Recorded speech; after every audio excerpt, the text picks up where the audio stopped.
Welcome back to The Outsider Edge, redefining economics, management, and psychology with Dr. Ravier. This is Season 2. That's right. We're kicking off a new season, 12 explorations in total. And each one is focused on a chapter from Dr. Ravier's book, Self-Management. Today, we're starting right at the beginning, Chapter 1. Understanding the fundamental need for self-management, as Dr. Ravier sees it. Right. He argues basically that the old ways of managing just aren't cutting it anymore. The world's changing too fast. Exactly. And he actually starts the book with a specific memory, a key event for him. Oh, yeah. What was that? He talks about sharing a stage back on May 4th, 2018. It was with Ed Catmull, from Disney Animation and Pixar. Wow, Ed Catmull. Okay. Where was this? In Guadalajara, Mexico. The event was organized by Juro Incubadora de Mentes Creativas, and that event really gave him the first platform to lay out these initial ideas on self-management. So it wasn't just a casual chat then. He gave a formal presentation. He did, a conference titled Las Tres Verdades Inmutables de la Autogestión, Which translates to? The Three Immutable Truths of Self-Management. Okay, immutable truths. Sounds fundamental. Let's unpack that a bit. What were those core ideas he shared back then? Well, he laid out what he saw as the foundational principles. And crucially, he used examples from companies already doing this stuff, like the Morningstar Company, Semco, Zappos, companies known for working differently. Makes sense. Grounding it in reality. Yeah. Did he mention any key influences? Oh, absolutely. He cites books like Freedom, Inc. and Reinventing Organizations by Laloux as being really insightful for him. Laloux comes up a lot in this space, doesn't he? He certainly does. And it sounds like that initial talk in Mexico really resonated. It seems so. What happened next? Did it lead to something more concrete? It did, directly. The positive feedback led him to develop the CEO 4.0 Innovation Lab workshop. CEO 4.0 Innovation Lab. Okay, so moving from ideas to action. Exactly. It was designed to be really practical, step by step, guiding CEOs on how they could actually start transitioning their own companies towards self-management. A workshop implies hands-on work. How did he make that tangible for people? Good question. He designed something called the Self-Management Model Canvas. A canvas. Like a business model canvas, but for self-management. Precisely.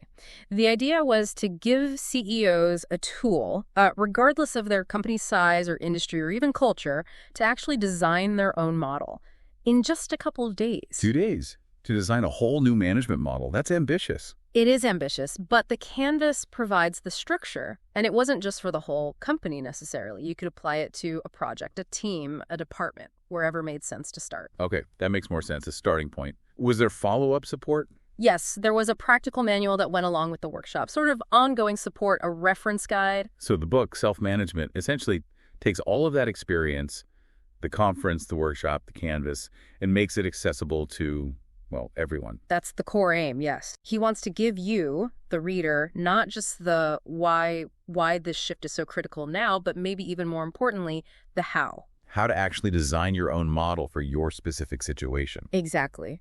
How to build an environment where people can be more agile, more creative, more efficient, thrive. Okay, so the book itself is structured to guide us through that. How does he lay it out? It's in 2 main parts. Part 1 really builds the foundation. 3 big ideas there.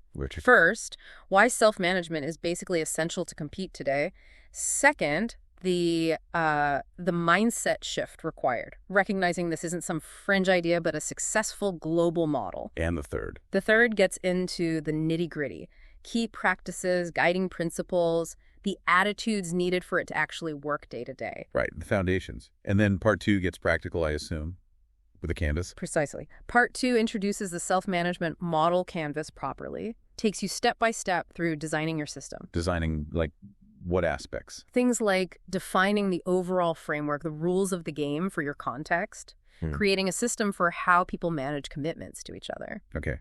Commitments are key in self-management. Absolutely. And also implementing a coherent monitoring system evaluation, self-evaluation, peer evaluation that all fits with the core principles. And does he weave in those real-world examples throughout? From companies like Semco or Morningstar? Yes, definitely.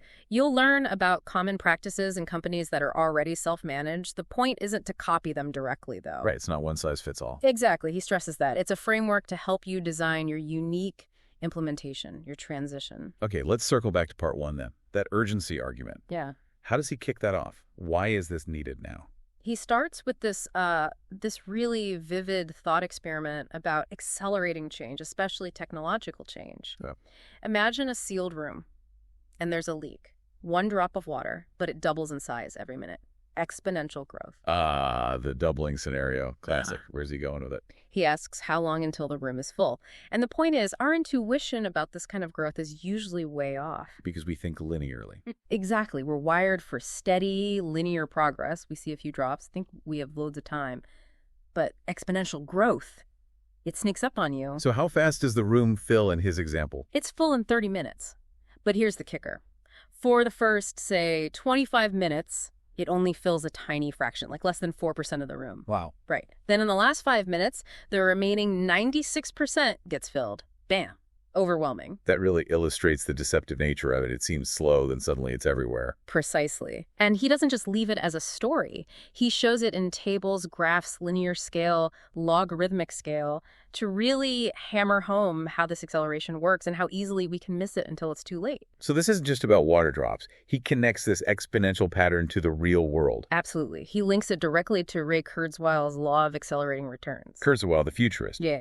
His idea about technology speeding up. Exactly. Kurzweil's point is that technological progress throughout history hasn't been linear, it's been exponential.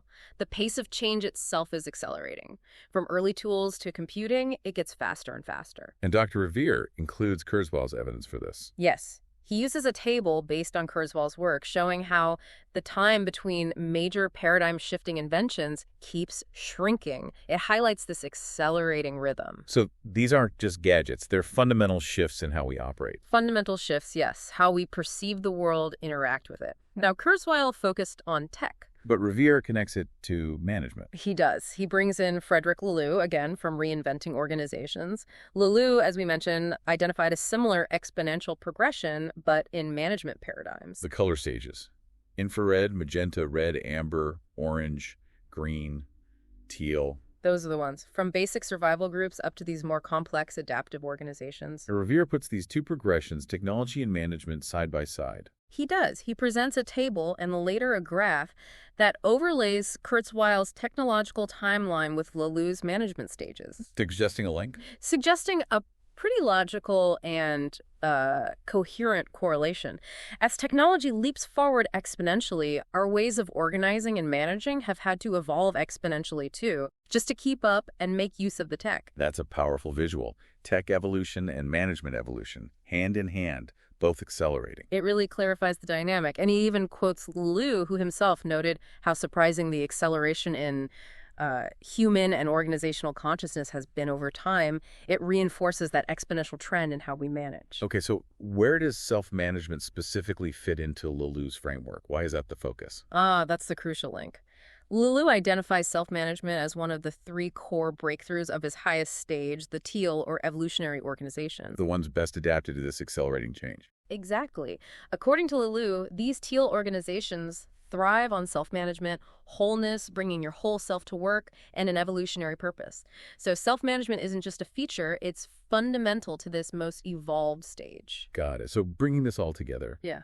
what's the final takeaway from this first chapter? Why does Ravier start here? His main point, really, is that you have these 2 massive accelerating forces converging.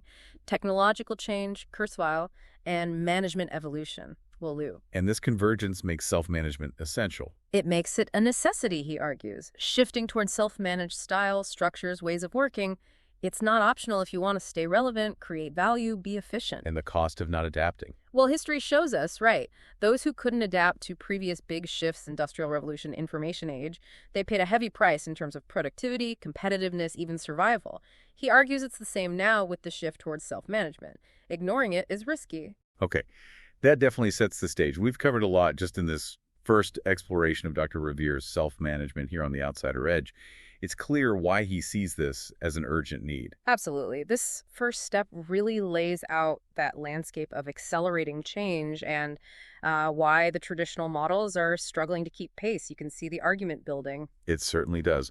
So in our next exploration on The Outsider Edge, we'll keep going through the book. We'll dig into that crucial shift in mindset that's needed to really make self-management work. Right. Moving from the why more into the how and the what needs to change inside us. Exactly. So join us then as we unpack those core principles further and get a deeper grasp of this whole approach.